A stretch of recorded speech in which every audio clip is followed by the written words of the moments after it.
هتدعي ربنا مهما هتدعي مفيش حاجة هتتحقق. طب ليه؟ ما هو كل واحد فينا بيدعي يا رب أكون أغنى، يا رب أتحب، يا رب أكون أذكى من كده، أو أعرف أواجه بدل ما أنا جبان بالشكل ده. وكل اللي بنلاقيه صعوبات ومشاكل وبس.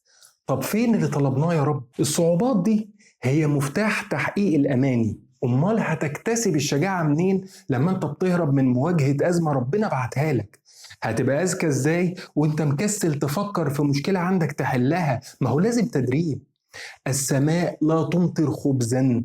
الحياة بتتحرك بشكل جماعي، يعني بتاخد من هنا تكمل هنا، تشيل من ده تدي لده، على حسب تحرك كل فرد وعلى حسب اجتهاده، لأن مقدار النعم اللي ربنا أنعم بيها علينا محدد. حاجة كده أشبه بدورة رأس المال. ربنا قال كل شيء أنزلناه بقدر محسوب. مش اللي عايز حاجة ياخدها. يا رب أبقى محبوب، بيبعت لك ناس تساعدهم. اديت حب بتاخد حب. طب ما اديتش هديك ليه؟ يا رب اغنيني يعني بس وانا نايم. وواحد تاني طالع عينه في تطوير نفسه. انت لو مكان ربنا سبحانه وتعالى هتدي لمين؟